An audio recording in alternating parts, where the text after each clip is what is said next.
నిత్యము లేచిన వెంటనే చదువుకునే దైవ ప్రార్థన. ఓ కరుణామూర్తియగు సర్వేశ్వర, మా చిత్తము సర్వకాల సర్వావస్థలయందును మీ పాదార విందము లగ్నమై అచంచలమైన భక్తితో కూడియుండునట్లు అనుగ్రహింపుము. ఓ పరమదయానిధి, ప్రాతకాలమున నిద్ర లేచినది మొదలు మరలా పరుండు వరకును మనోవాక్కాయముల చేమ వలన ఎవరికి అపకారము కలగకుండునట్లును ఇతర ప్రాణికోట్లకు ఉపకారము చేయలాగును సద్బుద్ధిని దయచేయము. సచ్చిదానందమూర్తి, నిర్మలాత్మ, మా అంతఃకరణములందెన్నడూను ఏ విధమైన దుష్ట సంకల్పము కానీ విషయ వాసన కానీ అజ్ఞాన వృత్తి కానీ జ్వరబడకుండునట్టు దయతో అనుగ్రహింపుము.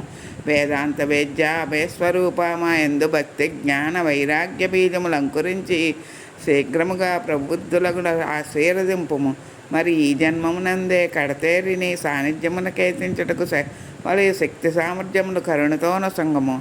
దేవా, నీవు భక్తవత్సలుడవు, దీనుల పాలిటి కల్పవృక్షండవు. నీవు తప్ప మాకింకెవ్వరి దిక్కు? నిన్నే ఆశ్రయించితిని.